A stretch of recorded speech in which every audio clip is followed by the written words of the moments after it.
नमस्कार, आपण पाहत आहात आपल्या हक्काचे न्यूज चॅनल, ज्याचे नाव आहे ठळक घडामोडी। दौंड तालुक्यातील खामगाव शेलारवाडी तलावात 5 ते 6 दिवसात पाणी न सोडल्यास आंदोलनाचा इशारा। सामाजिक कार्यकर्ते उमेश भैया मेत्रे।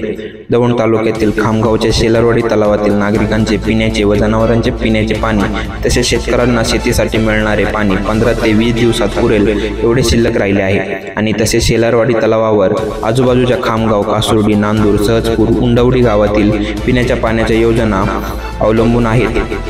आता तीव्र उन्हाळ्याचे दिवस असल्याने शेतातील व तलावातील पाण्याची पातळी खालवत चालली असून अजूनही 2 महिने पावसाळ्यात दूर असल्याने सध्या खडकवासला धरणातून इंदापूर दौंड तालुक्यातील शेतीसाठी कालव्यात आवर्तन सुरू आहे। तरी पण 4 ते 7 दिवसात यवत पाटबंधारे विभागाच्या अधिकाऱ्यांनी दौंड तालुक्यातील सर्व तलावावरून घ्यावेत। मुख्य ते शेलारवाडी तलावावर 4 ते 5 गावातील नागरिकीकरण शेती, शेळ्या, मेंढ्या, जनावरांचे पिण्याचे पाणी अवलंबून आहेत। 8 दिवसात तलावात पाणी आले नाही तर शेतकऱ्यांनी पिकवलेले हजारो एकरातील पिके जळून जातील। त्यामुळे दौंड यवत पाटबंधारे विभागाच्या अधिकाऱ्यांकडून जाणून बुजून शेलारवाडी तलाव भरायचा राहून गेला आहे।